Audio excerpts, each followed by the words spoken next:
તમે જોઈ શકો છો કે દરેક સરપંચો બની રહ્યા છે.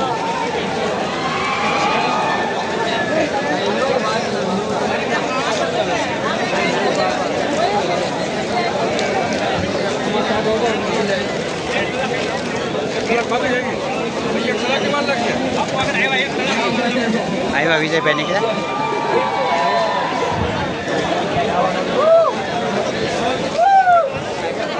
ક્યાં હું એમ કહું તો ઓલા કોકને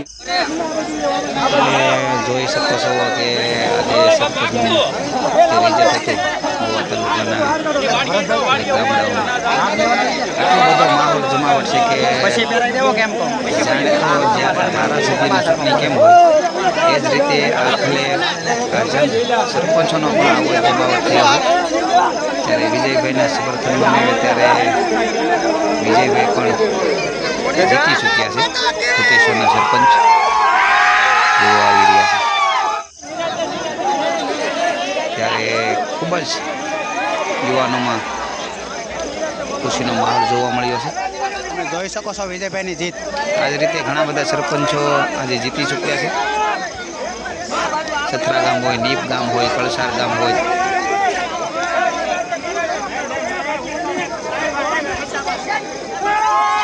વિજયભાઈ જીતીને બહાર આવી ગયા છે ત્યારે એમનું બધા સ્વાગત કરી રહ્યા છે.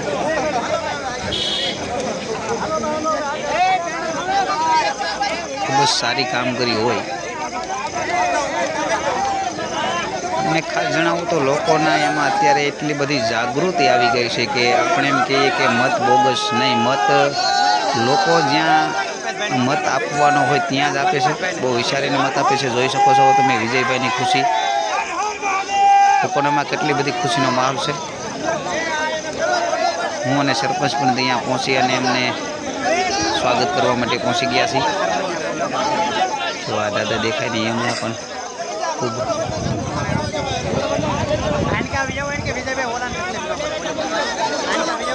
બસ. ને બીજું કે ખરેખર વાત કરું ને તો જીતવા કરતાં જે હાર સ્વીકારવી એ પણ બહુ મહત્ત્વની હોય છે. વિજયભાઈ ખૂબ લીડથી જીત્યા છે. સામે જે ઉમેદવાર હતા એ પણ અમારા ખાસ મિત્ર જ હતા.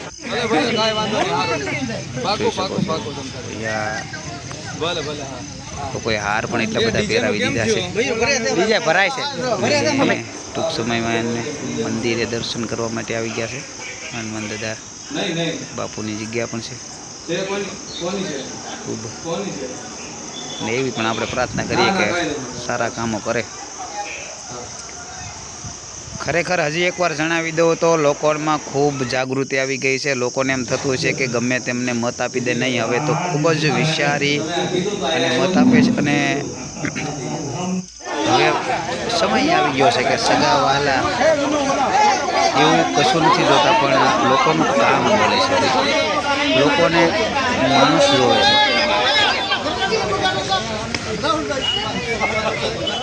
બસ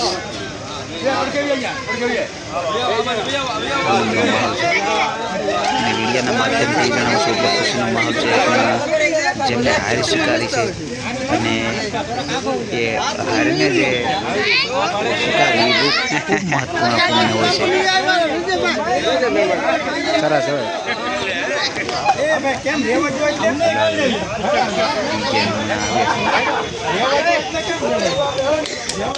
વિના તો જો વિડીયોમાં લાઈક, શેર ને સબસ્ક્રાઈબ કરતા રહેજો. છે એ મહાદેવનું મંદિર છે ત્યાં પણ દર્શન કરીને મને ખૂબ ગમે છે કે ભાઈ દરેક છતાં જ એમને 5 વર્ષ જેને સુકન આપણે સોંપીએ છીએ અને એ શરૂઆત ખરેખર મંદિરોથી કરે છે. એ ખૂબ સારી વાત છે. મહાદેવના દર્શન કરી અને વાત કરતાં કરતાં આપણે એ તો થોડું કહી દઉં કે ખરેખર સરપંચને ગામને પણ સરકાર રાખવો જોઈએ. ત્યારે આ સરપંચ છે એક એવા છે અને ઘણા બધા સરપંચોએ વિચારવું જોઈએ કે આ સરપંચ જે તમને દેખાય છે ને એ સથરા ગામના છે. રાજુબાબુ આપણા કોળી સમાજના જ છે. લગભગ મારા અંદાજે ત્રીજી ટર્મથી જીતતા આવે છે.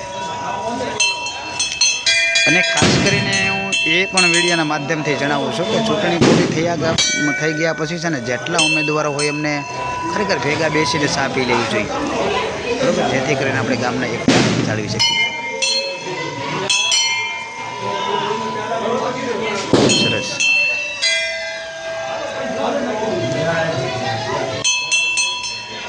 સખરા ગામના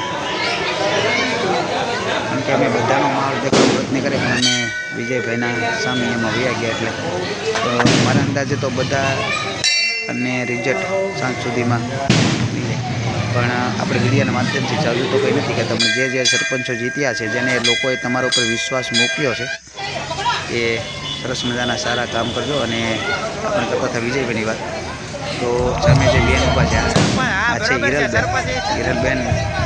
એ ખરેખર સરપંચ એ છે કારણ કે સ્ત્રી અનામત હોય ને એટલે નામ એટલે હિરલબેન વિજયભાઈ વાળા સરપંચ એ બન્યા છે. પણ બેનો પરિણામ બહુ સારો છે એટલે કે બીજે હાર પણ પહેરાવ્યા છે. હવે ડીજેની રાહ જોવાઈ રહી છે. અમારા બટુક શેઠ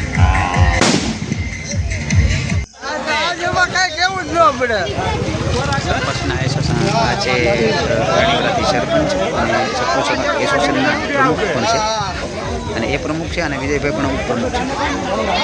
અમને શુભેચ્છા પાઠવવા માટે આવ્યા છે અને એ મુન્નાભાઈ સાખર છે એ બધા જ સરપંચોને લગભગ શુભેચ્છા પાઠવવા છે કારણ કે સરપંચો એસોસિએશનના એ પ્રમુખ છે. પણ અમારા કનુભાઈ છે એ ખાસ સરસ મજાનો હાર લાવી અને વિજયભાઈનું સ્વાગત કર્યું છે. બધા કરતાં હાર અલગ લાગે છે. ખૂબ ધન્યવાદ દાદાને. તો ડીજે પણ આવી ગયું છે, ડીજે પણ વાગવા મળ્યું છે અને આપણે ટૂંક સમયમાં હવે નીકળી જવું છે. પણ અહીંયા માહોલ તો એવો જમાવટ લીધો છે.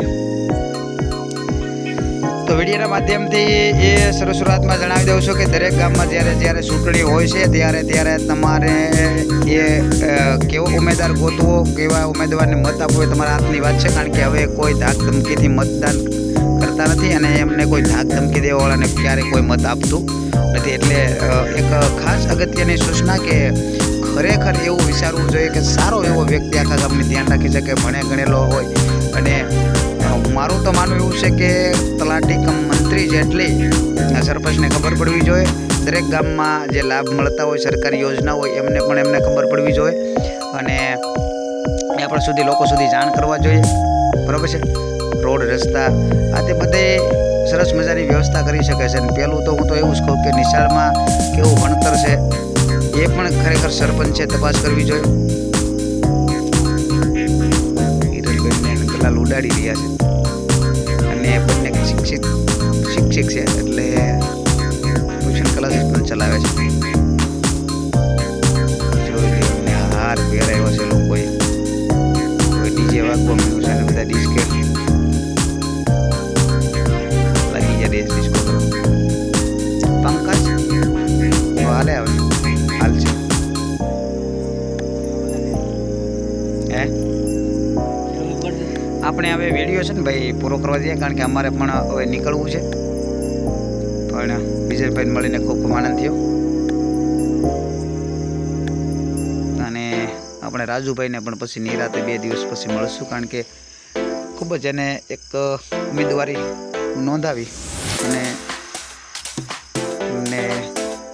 કારણ કે ભાઈ સારું 1-2 દિવસ બહુ કઠિન લાગતું હોય છે.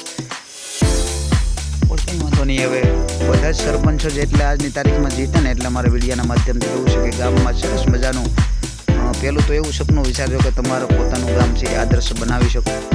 અને સરપંચની સત્તા હોય એટલે અમુક લોકો એવું વિચારતા હોય છે સરપંચો એટલે કાંઈ નહીં, પણ સરપંચ એટલે ખરેખર ગામનો રાજા હોય છે. દરેક ગામના નિર્ણયો લેવા એ એમના હાથમાં હોય છે.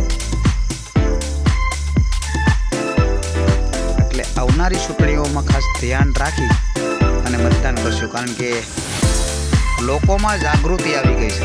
પહેલાં જેવું કશું ચાલતું નથી કે સગા સંબંધી ઊભા છે એટલે એમને મત આપીએ, એવું નથી હોતું. ગામનો વિકાસ કરી શકે ને એવાને 5 વર્ષના સોંપવાના હોય છે. 5 વર્ષનું સુકન એનામાં સોંપવાનું હોય છે કે તમને ખરેખર લાગે કે ગામનો વિકાસ કરી શકે. જુઓ જે કાંઈ હતું માહોલ એ ચૂંટણી લડવાના સમયે લડી લીધા. અત્યારે આખું ગામ એક થઈ ગયું છે. ચલો વિડીયો લાઈક શેર અને સબસ્ક્રાઈબ કરી દો. જય માતાજી બધાને. જય માતાજી, જય માતાજી, જય માતાજી.